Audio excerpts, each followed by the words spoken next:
Assalomu alaykum hammaga. Bugun sizlar bilan HSK imtihonining birinchi darajasiga mo'ljallangan kitobi bilan va shu kitobning birinchi mavzusi bilan tanishib chiqamiz.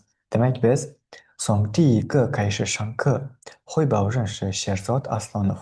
Demak, birinchi darsni boshladik. Birinchi dars, ya'ni mavzusi. Ni hao, ya'ni salom degani. Biz bilamizki, Xitoy tilida ieroglif va pinyin mavjud.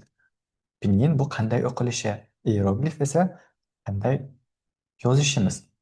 Birinchi navbatda asosiy e'tiborni pinyinga qaratsak, demak pinyin nima? Pinyin nimalardan iborat? Qanaqa qilib uni o'rgansa bo'ladi?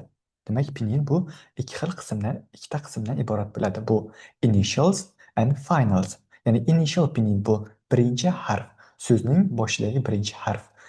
Final pinyin esa bu o'sha initial pinyindan keyin, ya'ni birinchi harfdan keyingi keladigan barcha harflar hisoblanadi. Misol uchun, ni mana shu ieroglif tepadagi pinyin, ya'ni birinchi n harfi bu initial, ya'ni birinchi harf.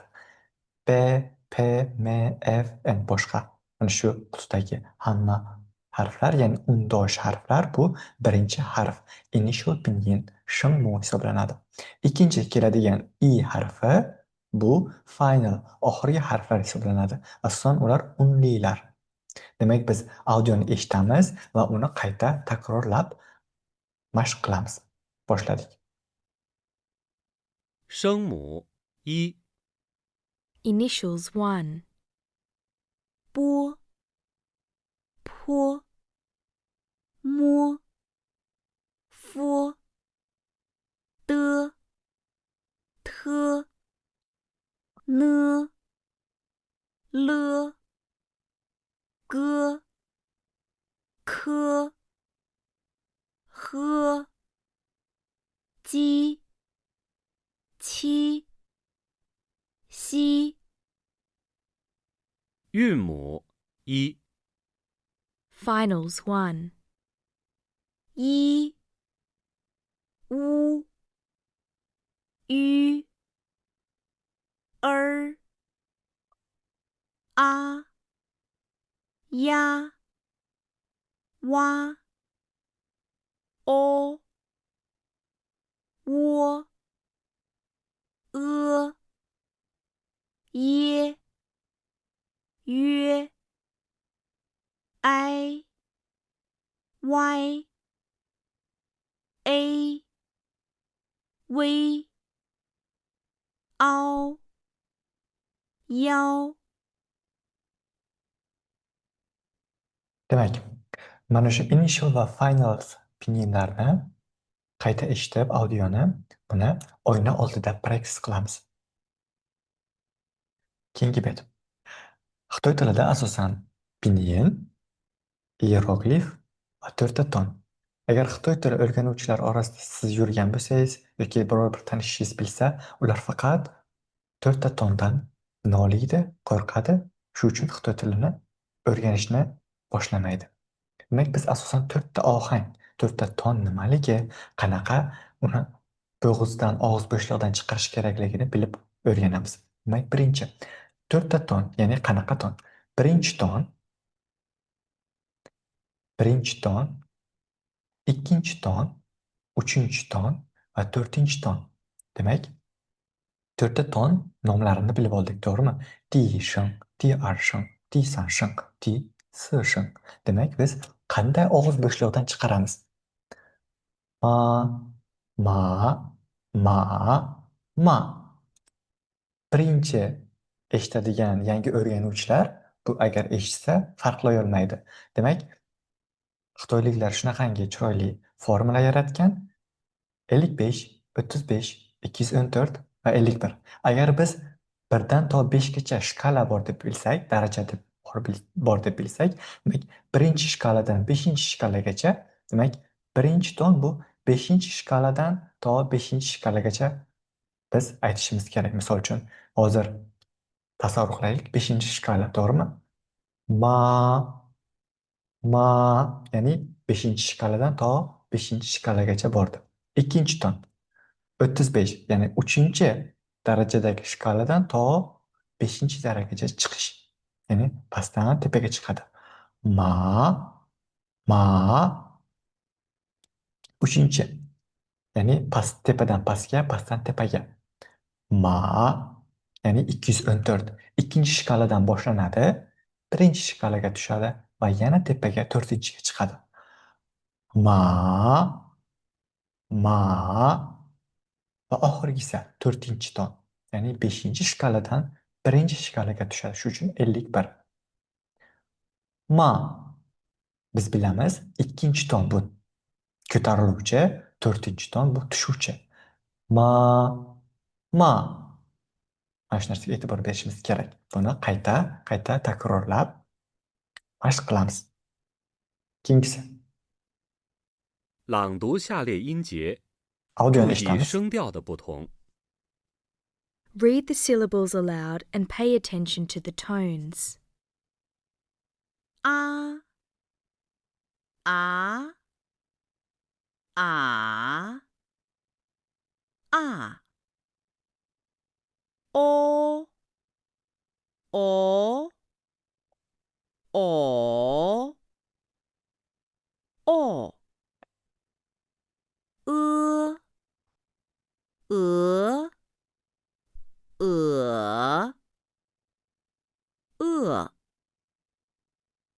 e, e,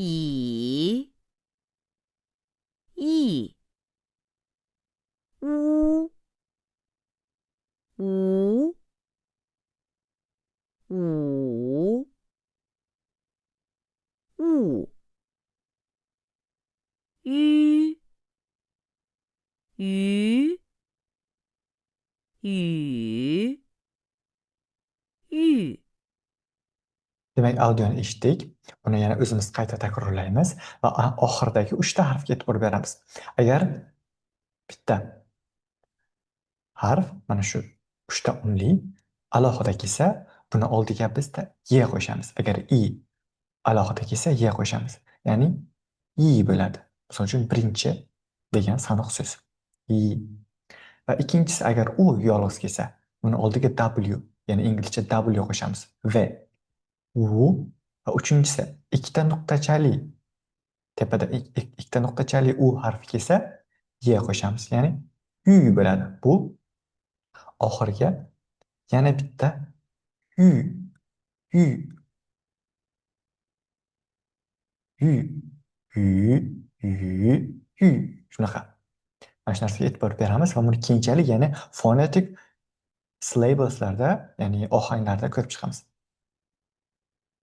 Keyingi prezentatsiya.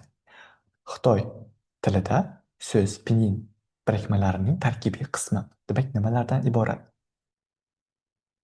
Birinchisi initials, finals va ton. Misol uchun Mao degan so'zni oladigan bo'lsak, pininni bu mushuk degan, to'g'rimi? Demak, mushuk bu mana bu pinin, mana shu pinin nimadan iborat? Mana bu iyeroglif. Mana bu tarjimasi, to'g'rimi? M boshlang'ich harf, ao bu oxirgi harf, mana bu birinchi, bu ton. Ikkinchisi y ga qo'shamiz. Y alohida kelayotgan-ku. Buni oldiga bitta keldi. Mana bu yerda grammatika bor. Agar yu harfi o'zi kelsa, unga qo'shamiz y harfi, mana y harfi qo'shiladi deyilgan. Mana y bo'ldi. Bu tonni ikkinchi ton. Va o'zi unli bo'lganligi uchun bu oxirgi harf hisoblanadi. Uchinchisi J bu bizni boshlang'ich harfimiz. Y bu Y bu oxirgi harf, uchinchi ton, buni toni. R bunda undosh tovush yo'q boshida, o'shaning uchun R bu o'zi oxirgi harf va buni toni to'rtinchi ton. Pastga tushadi. Buni o'zimiz ko'rib qayta takrorlaymiz.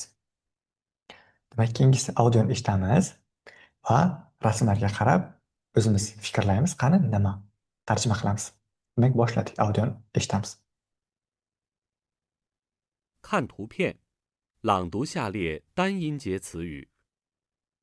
Look at the pictures and read the monosyllabic words aloud. 一、五、鱼、耳、笔、猫、岛、花、鸡、七、鞋、雪。 Demak, audioni eshitdik. Demak, tarjima qilishga harakat qilamiz. Demak, birinchisi i bu 1 degan sanoq so'z. U bu 5 degani. Yu bu baliq. Rasmga qarab o'ylasak bo'ladi. Bu albatta quloq. Bi bu ruchka. Mao mushukcha. Ayda mao. Dao bu qirg'oq, sohil, qirg'oq degani. Hua gul. Chi bu tovuq. Qi bu 7. Xiezi bu oyoq kiyim. Xue 冬天到了，下雪了, qish keldi, qor yog'di. Xue bu qor degan. Demak, keyingi betga o'tamiz va rasmga qaraymiz va tarjima qilamiz. Misol uchun, kafe o'zi pinindan ma'lumki, kafe bu kofe. To'g'ridan to'g'ri chetdan o'zlashgan so'z. Kl. Agar klni o'qimasdan rasmga qarasak, yo bu kola, Pepsi. Ikkalasidan bittasi. Mors Xitoyda menimcha yo'q. Va kaoya bu qanaqadir o'rdak go'shti, tovuq go'shti. Bu ham bir ovqat turi. Albatta bu qanaqadir plan yoki rasm, xarita. Bu albatta samolyot, bu ruchka, bu quloqchin. Va boshladik. 看图片，朗读下列双音节词语。 Look at the pictures and read the disyllabic words aloud. 咖啡、可乐、烤鸭、火锅、地图、飞机、毛笔、耳机。 Mana bu birinchi rasmda, uchinchi rasmdagi bu ovqat kaoya, Beijing kaoya deydi, ya'ni Pekinni o'rdagi. Juda ham mashhur. Har bir chet ellik Xitoyga kelsa o'qish uchun, aylanish uchun xitoylik do'stlari albatta tavsiya qilish mumkin. Ketdik biz birga kaoya yeymiz. Pekinni o'rdagini yeymiz. Juda ham mazali. Men seni o'zim mehmon qilaman deb aytadi yoki huoguo. Qayerga ketding? Kim bilan o'tirding? Hamma do'sti taklif qildi. Men huoguo shunaqa hot pot, ya'ni issiq, nima deydi, qozonga solinadigan har xil ovqatlar bilan masalalar bilan ichiga solasiz va yeysiz. Shunaqa huoguo. Bu ham milliy taom. Juda ham mashhur taomlar. Titu bu xarita, Feiji samolyot, Maobi bu Xitoy an'anaviy, nima deydi, chizmachilik, rassomchilikda ieroglif yozishda ishlatiladigan mo'y qalam. Bu quloqchin. Va keyingi betga o'tsak ham bo'ladi. Shunaqa savol tug'iladi. Ko'p o'quvchilar adashadigan mavzu, ya'ni ikkita uchinchi ton bo'lsa biz qanday o'qiymiz? Ni hao deb shunaqa qiynalib o'qiymizmi yoki biror bir soddaroq formula bormi?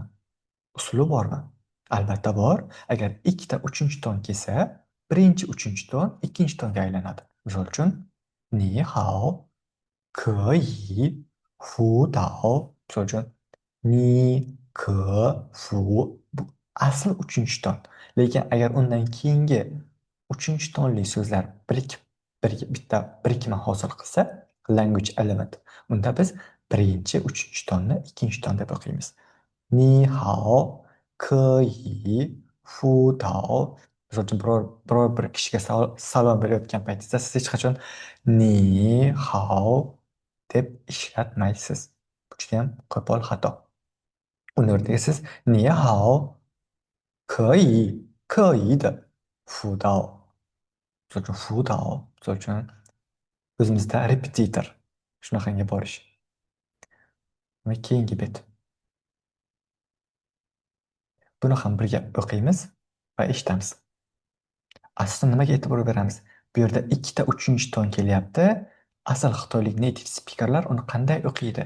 Ikkinchi ton va uchinchi ton deb o'qiydi. Shunga alohida 朗 e'tibor 读 berib 下列词 o'zimiz 语， mashq qilamiz. 注意第三声音节的读音。 Read the following words aloud and pay attention to the change in the tone of the third tone syllables. 你好，可以，辅导，小姐，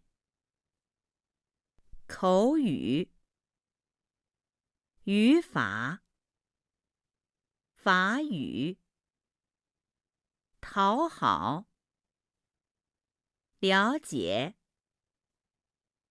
友好，雨伞，手表。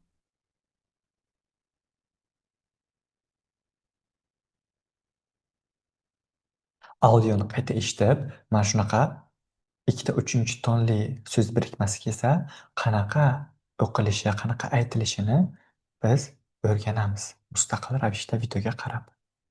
Demak, keyingi da so'z birikmalari joylashgan. Ya'ni biz keyingi video darsliklarda to'g'ridan-to'g'ri o'zbekcha gapirmasdan xitoycha gapiramiz.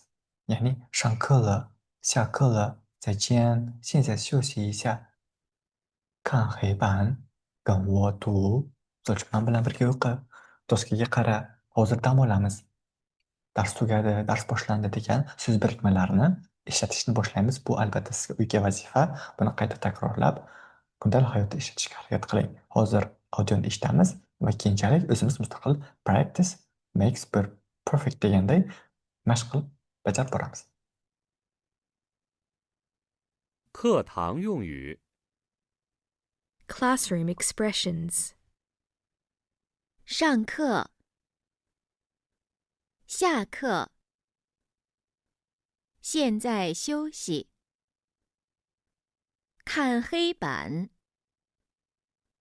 跟我读。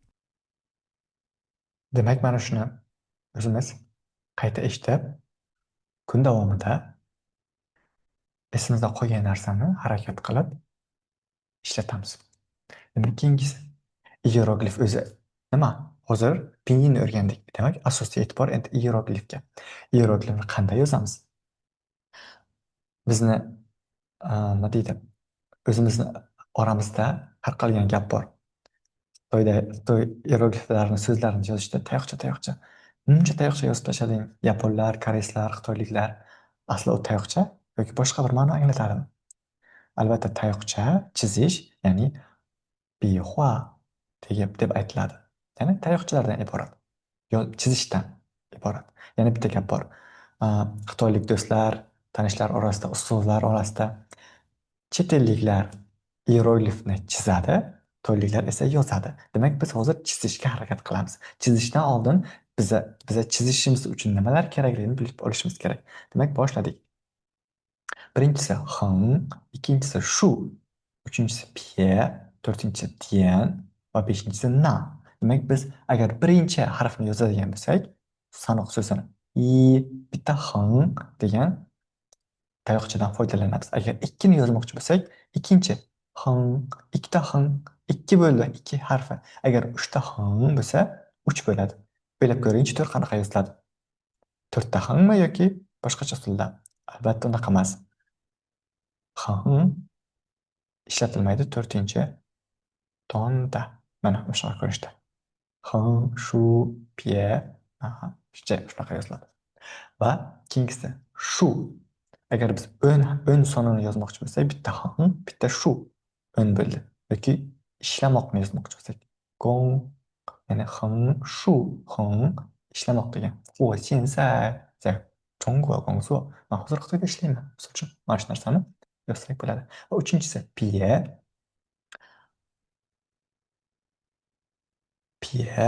va na odam kalit bo'ldi.